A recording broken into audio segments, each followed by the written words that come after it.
आज पूरे देश में जगत गुरु रामनंदाचार्य जी की 724वीं जयंती बड़े ही धूमधाम से मनाई जा रही है। इसी श्रृंखला में आज जबलपुर के महारानी लक्ष्मीबाई स्कूल मैदान में शहर और उसके आसपास के सभी साधु संतों सहित अन्य गणमान्य नागरिक मौजूद रहे। महारानी लक्ष्मीबाई स्कूल परिसर में बच्चों का उत्साह देखते ही बना। विद्यालय छात्र छात्राओं ने मैदान में राम नाम लिखकर अद्भुत नजारा पेश किया, जिससे आसपास का वातावरण राममय दिखाई देने लगा। स्वामी रामनंदाचार्य जी की जयंती के मौके पर प्रदेश के राज्य मंत्री संस्कृति पर्यटन धार्मिक न्याय धर्मस्व विभाग धर्मेंद्र सिंह लोधी का संस्कारधानी जबलपुर में आगमन हुआ। इस मौके पर मंत्री जी ने कहा कि यह हमारा सौभाग्य है कि रामनंदाचार्य जी की जयंती पर आने का अवसर प्राप्त हुआ। रामनंदाचार्य जी ने समाज के लिए और सनातन धर्म को बचाने के लिए अनेक सराहनीय कार्य किए हैं। 22 तारीख को होने जा रहे रामलला की बाल स्वरूप प्रतिमा की प्राण प्रतिष्ठा में पूरे देश में दीप उत्सव मनाया जाएगा। साथ ही पूरे देश में उस दिन रामधुन, कीर्तन, भजन, अखंड रामायण पाठ किए जाएंगे। साथ ही राम मंदिरों को स्वच्छ रखने के लिए सफाई की जा रही है। स्वयं मोदी जी मंदिरों को स्वच्छ रखने के लिए सफाई करते दिखाई दे रहे हैं। आगे राज्य मंत्री धर्मेंद्र सिंह लोधी ने कहा कि हमारी सरकार पर्यटन को बढ़ावा देने के लिए कोशिश कर रही है। मध्य प्रदेश में जिन जिन 14 स्थानों में श्री रामचरण पड़े थे, उन स्थानों को चिन्हित कर वहां विकास कार्य किया जाएगा। इसी मौके पर संस्कारधानी जबलपुर के वरिष्ठ चिंतक एवं भारतीय जनता पार्टी के वरिष्ठ नेता माननीय राममूर्ति मिश्रा जी ने बताया कि राघव देवाचार्य जी के जन्मदिन के अवसर पर उनसे आशीर्वाद प्राप्त कर सभी भक्तों ने उनका अभिनंदन किया है। उनका जन्म आम आदमी के लिए सनातन धर्म की रक्षा के लिए हुआ है। वह इस दिशा में बड़ी तत्परता और तल्लीनता से कार्य करते रहे हैं। स्वस्थ और दीर्घायु होकर अपने शिष्यों का मार्गदर्शन करते रहें। वहां पर हो रही है, तो इस उपलक्ष्य में अपने घर में दीपावली का माहौल होना चाहिए और सब लोगों को अपने घर में। आज का बहुत ही सुंदर पावन दिन है। परम पूज्य जगत गुरु स्वामी राघव देवाचार्य जी का अवतरण दिवस है। आज हम सब उनके जितने शिष्य और गुरु भाई हैं और आम उनके प्रति आस्था रखने वाले, उनसे दीक्षा प्राप्त लोगों की हजारों की संख्या में लोगों ने आकर उनके जन्मदिन को बड़े हर्षोल्लास के साथ मनाया है। उनकी शुभकामनाएं, आशीर्वाद भी लिया है और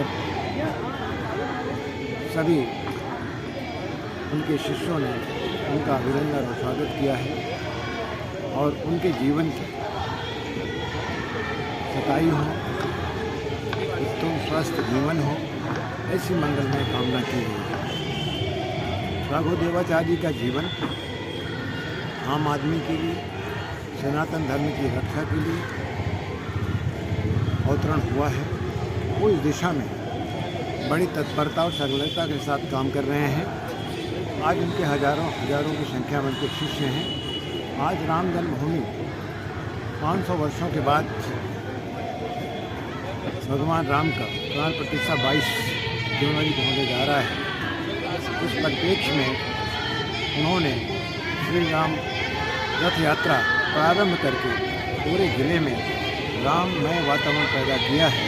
वो अपने वहाँ पर अभिनंदनीय पक्ष उपस्थित किया है और जो सैकड़ों की संख्या में नर नारी भगवान राम के प्रति आस्था रखने वाले जन समुदाय का एक संगम बड़ा विस्तृत रूप देखने को मिला है। इसके लिए उन्होंने जो प्रयास किया है, ऐसे महान गुरु को नमन करते हैं। उनके प्रति बहुत सारी शुभकामनाएं, उनके यशस्वी जीवन, लंबी उम्र की कामना करते हैं। आशीर्वाद भी लिया है आपने, किस तरीके से पूरा कार्यक्रम? निश्चित रूप से बहुत अच्छा लगा जब संस्कारधानी में आकर। तो आज परम पूज्य राघवाचार्य जी का जन्मदिन भी है, तो उनसे भी आशीर्वाद प्राप्त किया, उनको शुभकामनाएं भी प्रेषित की।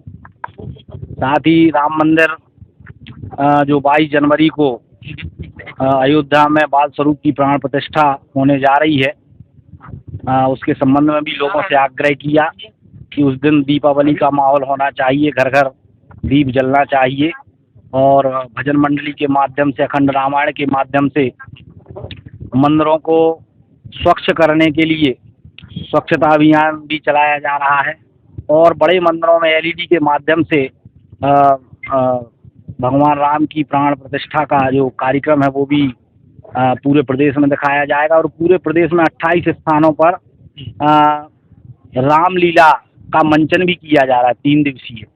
तो बहुत अच्छे कार्यक्रम आयोजित हो रहे हैं और पूरा मध्य प्रदेश ही नहीं अब तो पूरा देश राममय हो रहा है।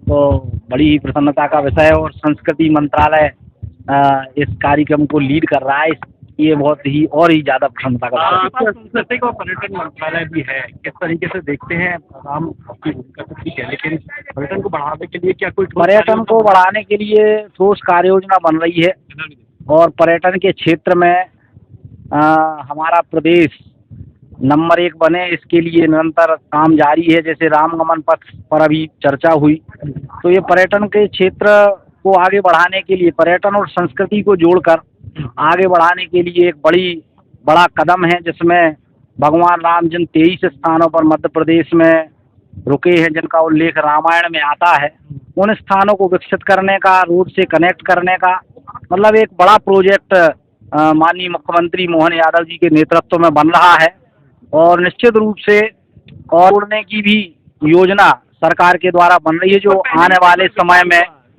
आप लोगों के इस बार क्या उम्मीद है? पहले विचार हुआ है लेकिन अब पहली बैठक आयोजित की गई है और उसमें अभी जो बजट आएगा उसमें इसके लिए बजट भी उपलब्ध होगा। शंकराचार्यों ने दूरी बनाकर रखी है। नहीं वो जाएंगे, जब समय रहेगा तो वो भी जाएंगे, ऐसा नहीं है।